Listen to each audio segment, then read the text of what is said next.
Crear un presupuesto mensual y seguirlo es una estrategia efectiva para administrar tus finanzas de manera responsable. Aquí te presento algunos pasos para crear un presupuesto mensual y mantenerlo. Registra tus ingresos. Anota todos tus ingresos mensuales, incluyendo salarios, ingresos adicionales, pagos de alquiler, intereses, etc. Asegúrate de tener en cuenta todas las fuentes de ingresos para obtener una imagen precisa de tus recursos financieros. Enumera tus gastos. Haz una lista detallada de todos tus gastos mensuales. Esto incluye gastos fijos como alquiler, hipoteca, servicios públicos, seguros, así como gastos variables como comestibles, transporte, entretenimiento, etc. Revisa tus estados de cuenta bancarios y recibos para asegurarte de no olvidar ningún gasto. Prioriza tus gastos. Identifica cuáles son tus gastos prioritarios y necesarios, como vivienda, alimentos y servicios públicos. Luego, clasifica los gastos menos esenciales, como entretenimiento y compras impulsivas. Esto te ayudará a asignar tus recursos de manera más efectiva. Establece metas de ahorro e inversión. Decide cuánto deseas ahorrar cada mes y establece metas realistas. Establecer un objetivo de ahorro te proporcionará una motivación adicional para cumplir con tu presupuesto y evitar gastos innecesarios. Evalúa los gastos imprevistos y planifica para cuando pueda ocurrir. Al final de cada mes, siento que el dinero no me alcanza. No sé cómo voy a pagar la tarjeta crédito. ¿Te suena familiar? Muchas veces nos sentimos como Andrés, atrapados en problemas económicos y desconocemos las causas que nos han llevado a esta situación. En este video te enseñaré paso a paso lo que aprendí de Andrés. Sí, el mismo que no sabía cómo salir de su difícil situación económica y lo que gracias a él hoy estoy poniendo en práctica. Te revelaré cómo organizarte, recuperar la salud financiera y alejarte para siempre de las deudas. Y si esto no es suficiente, al final del video hemos preparado una sorpresa para ti, porque todo parte de un presupuesto. Paso número 1. Determina el periodo. Cuando Andrés se enteró que el presupuesto es la herramienta más importante para gestionar las finanzas y recuperar la salud financiera, se puso manos a la obra y pensó, todo tiene un orden, y un presupuesto no creo que sea la excepción. Descubrió que los presupuestos se pueden calcular semanal, quincenal o mensualmente. Entonces Andrés me sugirió, si la empresa donde laboras paga a los funcionarios mensualmente, puedes concentrarte en hacer tu presupuesto con esta misma periodicidad. De esta manera, podrás organizar y controlar mejor tus ingresos, tus gastos y el presupuesto en general. E hice como me dijo Andrés, organicé mi presupuesto mensualmente. Paso número 2. Identifica tus ingresos fijos y variables. Andrés continuó diciendo, para comprender mejor estos conceptos, permíteme explicarte inicialmente lo que es un ingreso fijo y un ingreso variable, para luego darte mi recomendación práctica. Yo no sabía lo que era un ingreso fijo, ni mucho menos uno variable, así que escuché con atención. Un ingreso fijo es un dinero que recibes periódicamente y donde el monto siempre es el mismo. En este grupo se encuentran tus sueldos, primas, cesantías, etc. También se consideran ingresos fijos las rentas por alquiler y la pensión por jubilación que tendrás cuando ya estés retirado. Por el contrario, el ingreso variable es aquel donde el monto y frecuencia varían cada mes. Por ejemplo, imagina que eres conductor de taxi y cada mes recibes un ingreso diferente por tu trabajo y la cantidad de servicios que has atendido. Ahora, imagina que además vives en una ciudad turística y dedicas más tiempo a trabajar en épocas de vacaciones. Probablemente tus ingresos durante este periodo serán mayores que si lo comparas con otros periodos del año. Entonces, le pregunté a Andrés qué otros ingresos podrían ser variables para asalariados como yo. Él me dijo, las horas extras y también las comisiones hacen parte de este grupo, incluso trabajos independientes o ingresos que recibas ocasionalmente.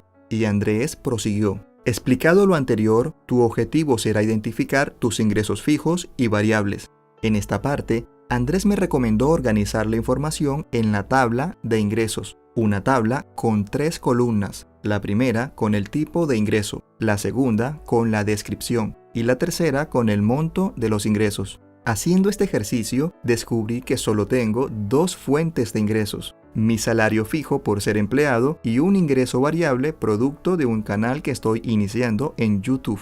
Entonces Andrés me dijo: para calcular el monto del ingreso variable que recibes en tu canal de YouTube, debes promediar el monto que has cobrado los últimos 6 meses. Y así lo hice. Paso número 3. Identifica tus gastos fijos y variables. Andrés inició diciendo: escucha y pon en práctica este consejo. Nunca te endeudes más allá del 30% de tus ingresos. Lastimosamente, la mayoría de las personas cae en este grave error porque desconocen sus gastos fijos y variables. Entonces hizo una pregunta retórica: ¿cómo puedo reconocer fácilmente mis gastos fijos? Y prosiguió: son aquellos que se realizan con frecuencia y si así lo quisiéramos no se podrán eliminar. Los gastos fijos deben ser nuestra prioridad. Por ejemplo, ¿qué pasaría si no pagas el servicio básico de energía eléctrica o el servicio del agua? Estos hacen parte de los gastos fijos, como también lo son los servicios en salud, la alimentación, el alquiler del lugar donde vives, el servicio de transporte, el servicio de internet, incluso el fondo de emergencias y las deudas deben ser incluidas en los gastos fijos. Entonces Andrés me hizo su primera confesión. Comprender que debía incluir las deudas en mi presupuesto como un gasto fijo por pagar fue la primera razón de peso que me ayudó a salir de ellas. Más adelante te revelaré la segunda y tercera razón que encontré para alejarme definitivamente de las deudas. Entonces, Andrés me invitó a recordar que los gastos fijos se realizan con frecuencia y no se pueden eliminar de nuestro presupuesto. Ahora, pasemos a los gastos variables. Andrés continuó: conociendo lo anterior, pregúntate, ¿cómo puedes reconocer los gastos variables? Los gastos variables no son frecuentes y están cambiando de acuerdo a las actividades o gustos que tenga la persona. Por ejemplo, mi hija María tenía más de un mes sin salir a divertirse. Entonces, llamó a su novio para invitarlo a cine.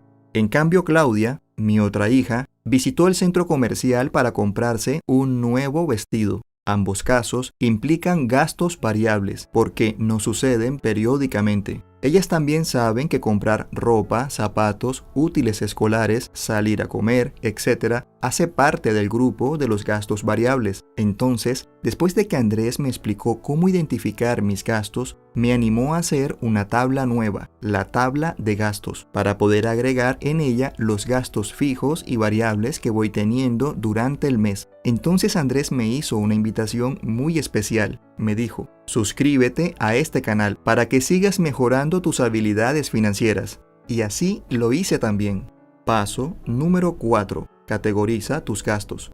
Andrés revisó mi tabla de gastos y me hizo ver algo en lo que estaba fallando. Me dijo: listar cada uno de tus gastos te permitirá obtener el dato que más interesa. Sabrás si tus gastos son más altos que tus propios ingresos. Pero debes tener cuidado en algo. Recuerda que el presupuesto se debe organizar de la manera más eficiente posible. Entonces me dijo algo muy importante: debes categorizar cada uno de tus gastos. Entonces aproveché y le pregunté por qué era tan importante hacer esto, y él me respondió: contarás con varias ventajas. Por ejemplo, conseguirás actualizar de forma sencilla el presupuesto. Podrás asignar una cantidad de dinero a cada categoría. Podrás llevar el control para no superar el monto que has asignado en cada categoría. Te ayudará a tomar las mejores decisiones y a planificar mejor tus gastos. Con esta explicación todo me quedó más claro y organicé mis gastos por categorías. Así me quedaron.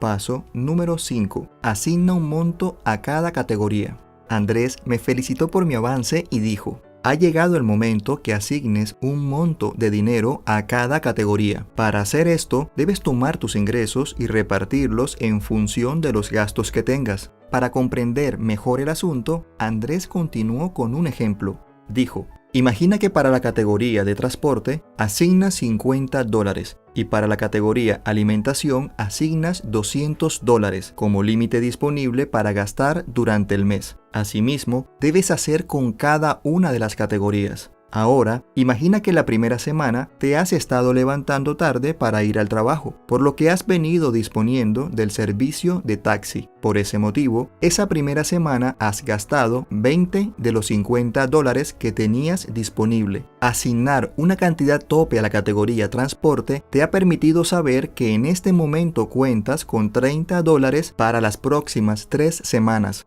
Entonces, tendrás que controlar muy bien el monto de dinero para no superar el tope que has fijado a esta categoría. Andrés fue muy claro con su ejemplo y continuó diciendo: asignar el monto límite a cada categoría no solo te permitirá controlar tus gastos, te preparará para afrontar emergencias financieras y escapar fácilmente de las deudas. En los siguientes pasos te enseñaré cómo y por qué. Paso número 6. Asígnale un monto a la categoría gastos hormigas. No son más que pequeños antojos que no se pueden predecir fácilmente. Andrés me puso un ejemplo. Me dijo: imagina que estás estudiando. Sales del centro de formación, es de noche, estás un poco cansado, pasas por la tienda y entonces aparece el gasto. Se te antoja un café. He aquí un gasto hormiga. Andrés me recomendó asignar de un 5 a 10% de mis ingresos a estos gastos hormigas. Paso número 7. Vigila tu presupuesto. Tienes que ser para tu presupuesto como un guardia disponible las 24 horas del día. Estas fueron las palabras con las que inició Andrés. Me dijo también que de nada vale un presupuesto si no se está monitoreando permanentemente. Y me recalcó: la situación de la gente puede cambiar en el momento que menos se lo esperan. Y estos cambios casi siempre afectan la vida financiera de las personas y de sus familias. En el siguiente punto, te voy a relatar lo que nos ocurrió hace unos meses y cómo afectó nuestro presupuesto. Andrés me aconsejó que durante las 2 primeras semanas de mi presupuesto estuviera monitoreándolo todos los días. Esto para fortalecer el hábito y lograr un buen seguimiento. Entonces, Andrés se enfocó en las categorías diciendo: debes prestar atención a los montos que asignaste en tus categorías. No debes superar el límite que estipulaste o tu presupuesto estará en riesgo. Y debes tener mucho cuidado porque las personas tienden a endeudarse. Entonces, Andrés me confesó: hacer seguimiento a mi presupuesto fue la segunda razón más importante que me ayudó a alejarme de las deudas y no volver a caer más en ellas. Cuando una categoría haya superado el monto dispuesto, debes evaluar la situación que llevó al presupuesto a ese extremo y tomar correctivos inmediatamente. Si se puede subsanar el tema con el dinero que sobra de otra categoría, está bien, pero si la situación se torna difícil, entonces, paso número 8. Activa el fondo de emergencias. En la vida debemos aferrarnos a nuestro plan A, el control de gastos de nuestro presupuesto, pero si el plan se descontrola, se debe recurrir al plan B, el fondo de emergencias. De esta forma, las personas y familias que estén atravesando por un imprevisto económico pueden tener la tranquilidad de contar con los recursos que necesitan para enfrentar una contingencia. Entonces, Andrés hizo una pausa y me contó lo que vivió junto a su familia. Hace unos 8 meses vivimos una situación de salud particular. Una de mis hijas inició un proceso viral, una enfermedad que la dejó en cama por varios días y tal vez una semana después todos en casa teníamos la misma sintomatología. Aunque gracias a Dios pudimos recuperar nuestra salud física, nuestra salud financiera se vio afectada. Durante ese periodo de tiempo, visitamos a médicos especialistas y recurrimos a la compra de muchos medicamentos. ¿Cómo crees que pudimos hacer frente a esta contingencia?, me preguntó, a lo que acerté diciendo: ¿el fondo de emergencias? Así es, asegúrate de incluir en tu presupuesto el fondo de emergencias. Esta es la tercera razón que me ayudó a salir de las deudas y no volver a caer más en ellas. Entonces, aproveché para preguntarle a Andrés cuánto dinero debía tener ese fondo de emergencias, a lo que respondió: 4 meses de nuestros gastos mensuales vitales. Y enseguida me puso un ejemplo. Si tu ingreso mensual es de $1,000 y tus gastos mensuales son de $700, el fondo de emergencia debería tener como mínimo $2,800. Mi sugerencia es que tu primer objetivo financiero sea ahorrar lo más pronto posible el dinero para cubrir el fondo de emergencias en su totalidad. Paso número 9. ahorra el 10% de tus ingresos o todo el dinero que te sobre. Cuando ya has cubierto los fondos de emergencias y tienes el control de todo el presupuesto, dijo Andrés, notarás que empieza a sobrar dinero que antes no sobraba. Te sentirás seguro cada vez que se acerque el fin de mes, porque el dinero estará disponible para ser utilizado. Entonces me preguntó, ¿qué es lo mejor que puedes hacer con ese dinero que sobra? A lo que el mismo Andrés respondió, ahorrarlo y no para gastarlo, más bien para pensar en invertirlo en futuros proyectos. Y me dejó una lección muy importante. Muchas personas se han vuelto ricas gracias a sus ahorros. Aquí arriba te dejo un video animado que te enseña cómo emprender el camino hacia la riqueza ahorrando un 10% de tus ingresos. Seguro que te encantará. Así que ponte la meta de ahorrar al menos el 10% de tus ingresos y guárdalos en un lugar seguro y nunca debajo de tu colchón.